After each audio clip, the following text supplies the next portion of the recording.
Hello guys, welcome back for another video. Service reset my car. Today I'm going to show you how you can reset the tire pressure of a Mini Cooper. It's a 2012 or 13 model, I think, and I'm going to show you how you can reset this for yourself. We put some new tires on this vehicle, and after putting some new tires or a flat tire, you have to reset the pressure on the dashboard, otherwise it blinks up after a few miles. Before we start, I want to mention our YouTube channel. It's Service Reset My Car. Give us a thumbs up if you like our video, subscribe to our channel, and if you have any comments or questions, use the comment area and I'll get back to you as soon as possible. Okay, let's start with this one. We start with pressing the ignition on. When this is on, you have this area where we use, and we have this area what we have to use.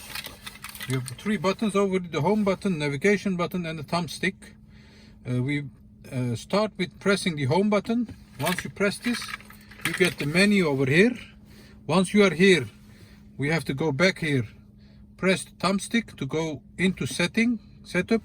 Once you are here, you have the setup. We have the settings over here and vehicle tires over here. To get here, we have to play with the thumbstick down and then press the thumbstick to flat tire monitor.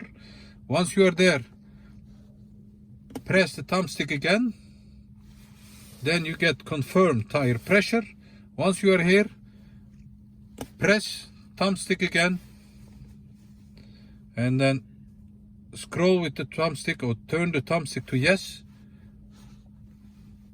and for last, press thumbstick again to confirm tire pressure. Once you have done that, the status is going from activation phase to active, and once that appears on the dashboard, you have reset the new tire pressure.